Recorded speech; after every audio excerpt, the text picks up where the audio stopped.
हमारे खुदावंद यीशु की अंजील मुक़द्दस यूहन्ना के मुताबिक उसका 16वां बाब 12 से 15 आयत तक। उस वक्त यीशु ने अपने शागिर्दों से कहा, मेरी और बहुत सी बातें हैं कि तुमसे कहूँ, मगर अब तुम उनकी बर्दाश्त नहीं कर सकते। लेकिन जब वो यानी रूह कुदुस आएगा तो वो सारी सच्चाई के लिए तुम्हारी हदायत करेगा, क्योंकि वो अपनी तरफ से ना कहेगा, लेकिन जो कुछ सुनेगा वही कहेगा और तुम्हें आइंदा की खबर देगा।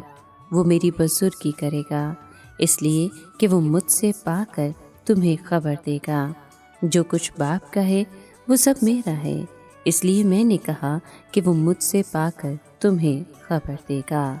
पाकलाम के पढ़े और सुने जाने पर खुदावंद की बरकत हो, खुदा का शुक्र हो। अजीज दोस्तों, खुदावंद को अपने शागिर्दों से अभी और भी बहुत सी बातें कहना थीं, लेकिन वो उनको समझ नहीं सकते थे।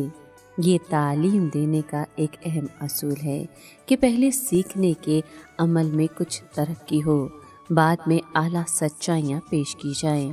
खुदावंद ने शागिर्दों को कभी तालीमात से दबाया नहीं, बल्कि उनको एक एक सतर और एक एक तसव्वुर करके तालीम देता था।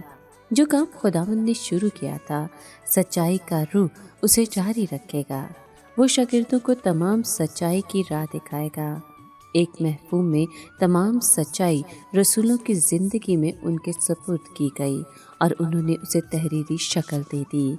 और नए अहदनामे में ये तमाम सच्चाई अब हमारे पास है और पुराने अहदनामे के साथ मिलकर ये इंसान के लिए खुदा के तहरीरी मुकाशफे को मुकम्मल करती है। लेकिन ये बात भी सच है कि रूह तमाम ज़मानों में खुदा के लोगों को तमाम सच्चाई की राह दिखाता था और ये काम वो नविश्तों के वसीले से करता है। वो सिर्फ वही बातें कहेगा जो बाप और बेटा उसे कहने को देगा। वो तुम्हें आइंदा की खबरें देगा। बिलाशुबा ये नए अहदनामे में ख़ुसूसन मुकाशफा की किताब में कहा गया कि जिसमें लिखा है कि मुस्तकबिल से पर्दा उठाया गया है। रूह का सबसे अहम काम मसीह को जलाल देना है। इसी से हम तमाम तालीमात और मुनादी को जांच सकते हैं।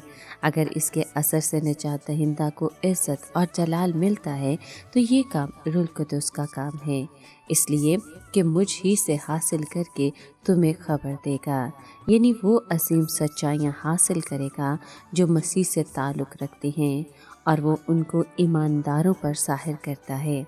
ये ऐसा मौजू है जिसकी गहराई बेपायां है।